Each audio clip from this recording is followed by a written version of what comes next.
Hi, welcome back to the channel. I'm Michelle, and today I'm going to be talking about what I think my responsibilities as a homeschool parent are. So as I'm preparing to finish up this school year and looking into next school year, I'm really evaluating how things went and looking forward to next year. And I come to think that a lot of our success in the past homeschooling year has a lot to do with the actions I take, the things I do to make our year successful.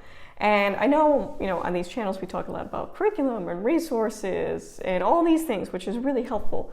But I also think it's important to talk about our role as a homeschool parent and the responsibility we take with that, how it's really important. So I thought I'd make a video talking about what I think I'm responsible for in my homeschooling as the person who chooses to educate my children. So I'm gonna go through a list. It's in no particular order as I was thinking about this topic. I just wrote it down. But these are the things that I think I'm responsible for as a homeschool parent in our homeschooling. So the first one would be, I am responsible for direct instruction. I do think there is, especially as kids get older, a push for independence, that you just hand your kid something or put them in front of a screen and that's it. You're just the facilitator. I do think direct instruction is extremely important in all years. Even my oldest starts high school, she will still be having direct instruction. I don't think the aim should be to work our kids into a way where they teach themselves. I do think there are a level of independence with the work they can do, but the direct instruction should still be coming from you as the educator. Leaving our kids to kind of fend for themselves and figure things out for themselves, I don't think is fair to them. They should not be solely responsible for their education. It's our job to provide that education, not just provide, the facilitator or the feedback, but to actually provide the education. I think a lot of kids struggle, especially when independence is pushed really early. They shouldn't be having to teach themselves these things. This is our responsibility, our job, no matter if they're in preschool to high school. The next one would be, it's my job to provide assessments, check the work, and provide feedback. So I made a video, I'll link it above, where I did collab, and we talked about how we handle assessments in our homeschool. And I do think those are really important, and I talked in that video about how a lot of the curriculum I choose naturally has assessments in it, ways to gauge your child's retention, their learning.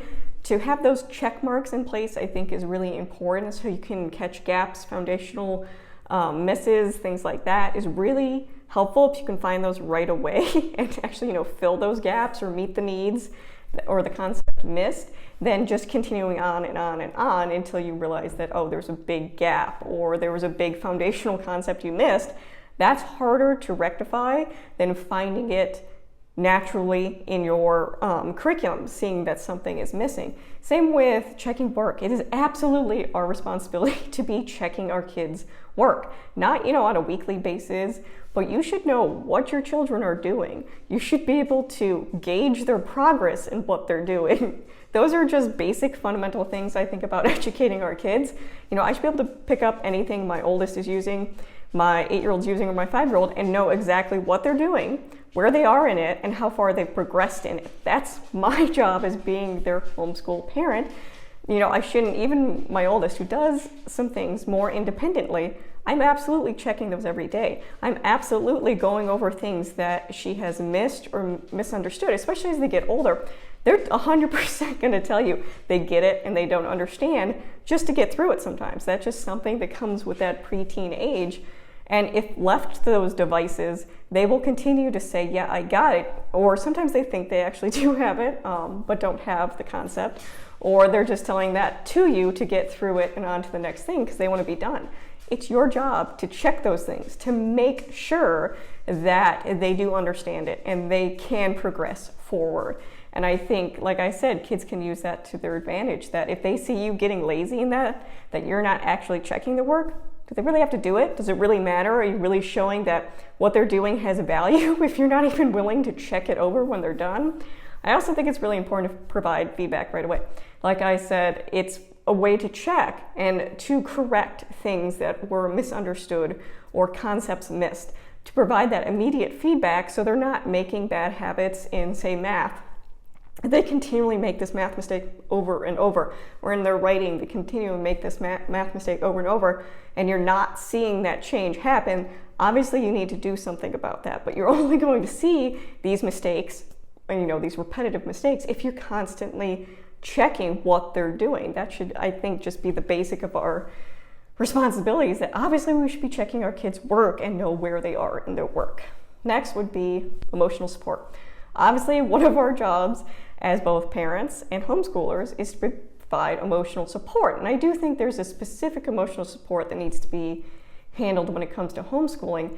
And in my experience, I think a lot of people are afraid to upset their children or let them struggle. And I get it, it's hard to see your kids struggle through something, but they also need to learn how to overcome those struggles. And that's a life lesson, not just in homeschooling, that is really beneficial, that they're being challenged by something, which they should be challenged in their schoolwork. Nothing should be really easy and just fly through it. I do think there's this over tendency to make things fun and easy and, pretty, but sometimes things are hard and a struggle and you have to get through them. That's an important lesson too. But the great thing about homeschooling is that you're there with them through that struggle. You're there guiding them, encouraging them that they can get through it, and eventually they do get through it. You don't have to switch the curriculum or try all these different things. You can just go through that uncomfortable time where they're frustrated or you're frustrated or they're upset or you're upset or both, and you will get through it to the other end. And both of you will realize that, yes, in fact, they could do it. And there's a lot of pride in that child when they get through that. And I do think it has a lot to do with their overall growth mindset, that seeing that they can overcome things makes them realize they can overcome more things, which is really important. If you're constantly just changing it because it's hard to make it easier for a child, they're never going to learn that lesson. Don't be afraid of the struggles and the frustration. That's a normal part of learning. That's a normal part of growing. If it wasn't a struggle or hard, if you never met any of those feelings, then are you really growing, or are you just kind of staying in the realm of what you're comfortable with? So next one would be your job is to be prepared to teach the material in front of you. And this is something I take, in real importance. I have specific planning time for my homeschool. I do it, we have a 6 week or 7 weeks on and a week off. I'm getting everything ready for the next 6 weeks, 7 weeks. I'm getting everything printed that I need to get printed. So when it comes time for us to do homeschool, I'm doing homeschool. I'm not doing all the, office work of homeschooling. I'm prepared to just teach. That's where I can put the bulk of my energy, because I do have 3 kids. I have a 12-year-old, an 8-year-old, and a 5-year-old. That's a lot to juggle. And if I'm putting on top of that, the paperwork part of homeschooling, the printing, preparing, all that, that's a lot to take on. When I sit down to homeschool, I'm just sitting down to teach my kids and go through their work. I'm not doing all those other things, so to have that focused time. So I make sure I have planning and prepping time. Every Saturday, I go through the next week to make sure I have, the science supplies we need, which in that 6 weeks or that week off, I already wrote down the things. So I just have to flip back. Again, I have videos on that if you kind of want to see how I manage all of that. But for example, every Saturday, I look over the math lessons for all 3 of my kids for the following week. So I'm prepared to teach. Now, an 8-year-old and 5-year-old, that's not too complicated. I can get through that pretty quickly. But my 12-year-old, she's getting into more complicated math, and definitely math I was never taught in the way that it's being taught, especially with dimensions. It's super complicated sometimes, that it's my responsibility to be able to teach that accurately to my child. And there are some people that choose to use video lessons, and there's nothing against that.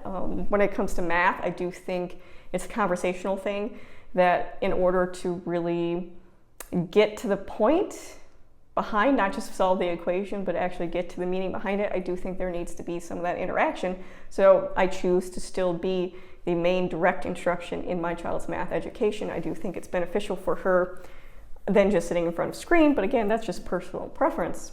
But I am prepared to teach that. So when I sit down for a math lesson, I'm not looking at it for the first time. I'm not trying to sit there and figure out, okay, well, how do I do this? I'm not, complaining that I don't know how to get the answers in the answer book, because I actually went through the teacher guide and read how it's taught and how they got the concept. So that's, I guess, one of the things that irks me when people get upset that the teacher guides don't give you a full explanation, because if you're reading the actual lesson, you really don't need the explanation. You should be able to figure it out yourself because you're the teacher. So I do make sure that I have time for that, and that's one of my responsibilities that I think is really important, and one of the responsibilities I think that actually makes my homeschool run so smoothly.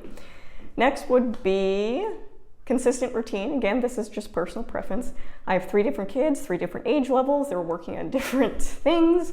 In order for us to get everything that needs to be done, I have to be consistent with it. I need to make sure we're, doing the things we need to do, and it doesn't have to be this boring and mundane thing. My kids all benefit greatly from having consistency in their schedule. As I've talked about previously, my oldest knows exactly what she needs to do. Bing, bing, bing. She's often doing her things on her list before I am ready because she likes to do it before school starts. Same thing with my 8-year-old who has ADHD. She greatly benefits from knowing exactly what comes next, having a visual schedule of exactly what she needs to do.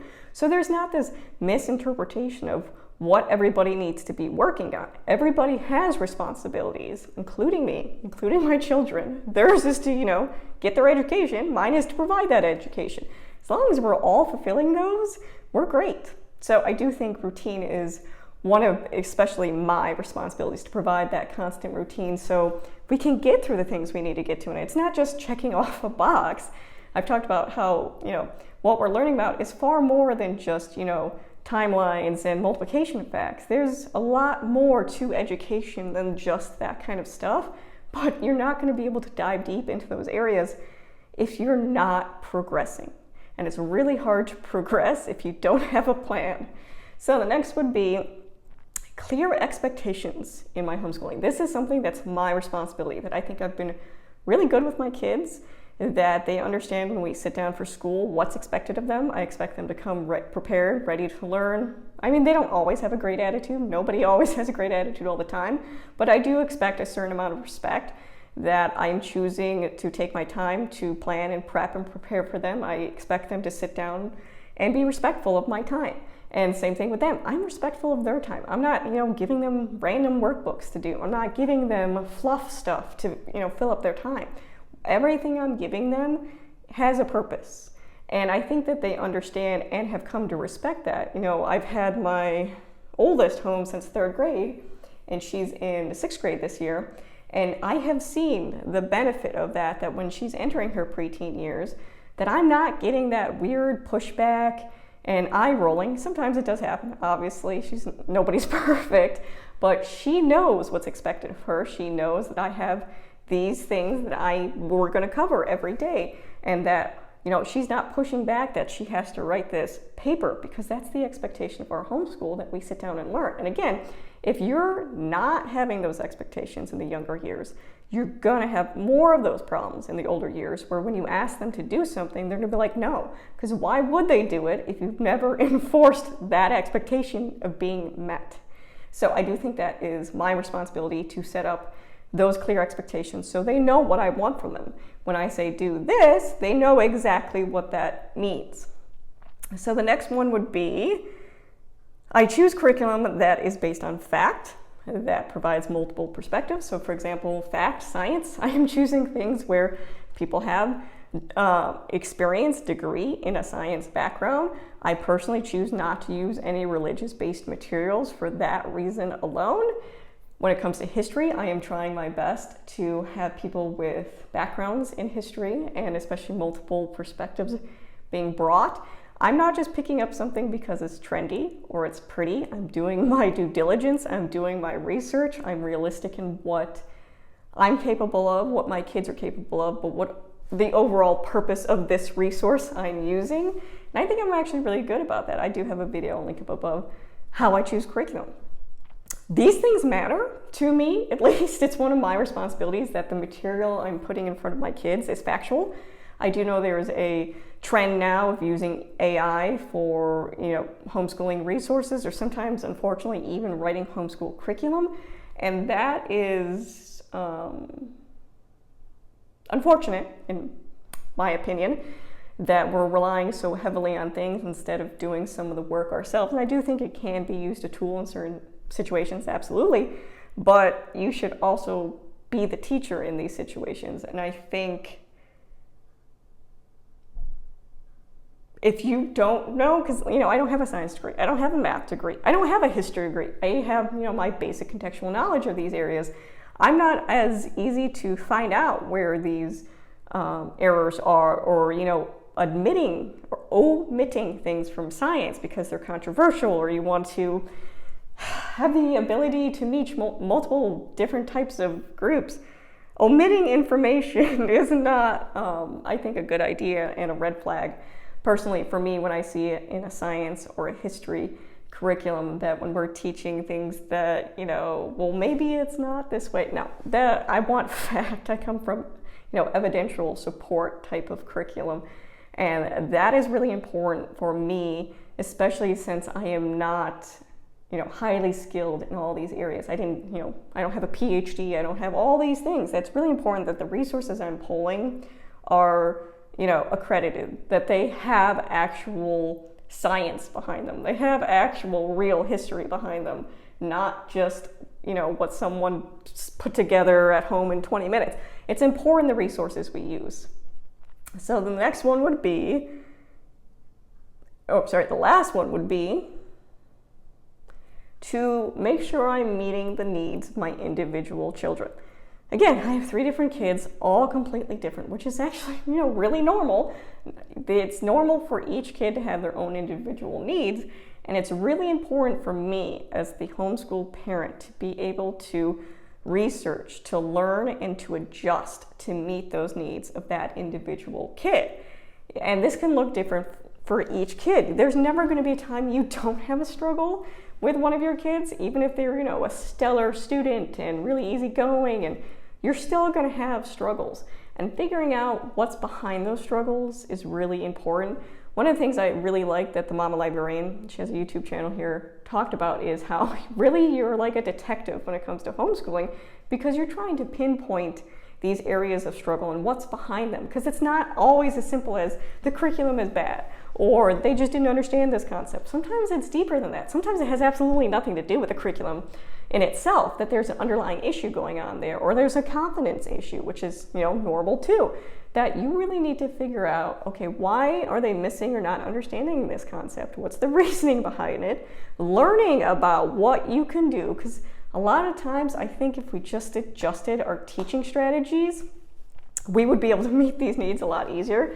And I do think there's kind of a bad rap of public school or private school, people who have education degrees, there's kind of a negativity towards them that they, actually learn in school educational theories, not just philosophies, but different case studies and different things like that, because a lot of us don't have the experience of having a classroom of 20 to 30 kids and learning to meet those needs of each of those kids. It's very difficult. But when you just have one child in front of you, you are fully capable of doing that. But if you've never had the experience of having to adjust something to meet somebody's needs, I can see why that would be difficult. But if you sense their struggle or something's not going right, your knee-jerk shouldn't be to just, okay, let's try the next thing. It should be to figure out what's going on. So that has looked different for all of my kids. So with my oldest, she has struggled with, a growth mindset. The idea that if she doesn't get it right away, that she gets frustrated. She struggles with that. So we worked a lot on that, and that required me to learn about growth mindset, how we could kind of flip the script of how she's seeing that confidence, building self-esteem. Those are areas I had to look into and best practices to help her in those areas. My 8-year-old who has ADHD, the thing I had to look into is how the brain works, how working memory is, how I can best meet the needs of her individual brain.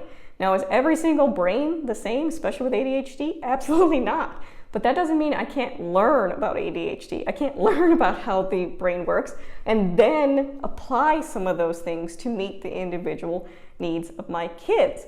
That is kind of the main point, I think, of an educator, is to be able to take the material and translate it to that child so that they have a way to understand it. But in order to do those, in order to grow those skills as an educator, you have to understand how we learn, how the brain works, how specifically your child needs that. It's not just about learning styles. I think learning styles are completely overdone. Are they kinesthetic? Are they auditory. There's so much more to that we need to really be able to take the time to research and learn ourselves about those things in order to meet the needs of our kids. It shouldn't just, it's not my kids' fault they're not understanding this. It comes down to me. Either I didn't teach it well, they missed a concept, something in there is something I didn't do well or not enough of. And that's, I think it takes a person to swallow their pride and kind of realize that, if you've done nothing all year, if you haven't progressed, or your child hasn't progressed, that's on you. You are their main source of information. You're the main source of how they're getting that information. So sometimes I think we do need to look in the mirror and say, okay, if this isn't working, what am I doing that isn't working? What can I do? And it's not that, you're horrible at this or you should quit. It's if you're not willing to do the work and time and figure out what's going on, then don't homeschool. There are lots of different educational opportunities out there. I don't think one is better than the other. I think it's, each individual person. But you gotta put the time, you gotta put the energy, you gotta put the research in to really meeting the needs of each individual child that you have in front of you. It's not about what you like or what you want to do. It's about meeting their needs, because their education isn't about me. It's about them. That's where the focus is. So do I enjoy teaching this subject? Not necessarily. Do I enjoy having to research about all these things? Sometimes I do really enjoy learning how things work. But that's the job I took on when I chose to educate my children. I took that responsibility on, and that's why I take it so seriously. So those are the main things I think I'm responsible for as a homeschool parent. If there's any responsibilities you want to add to the comments down below, I'd love to hear them. If you have any questions, let me know. If not, thank you for watching.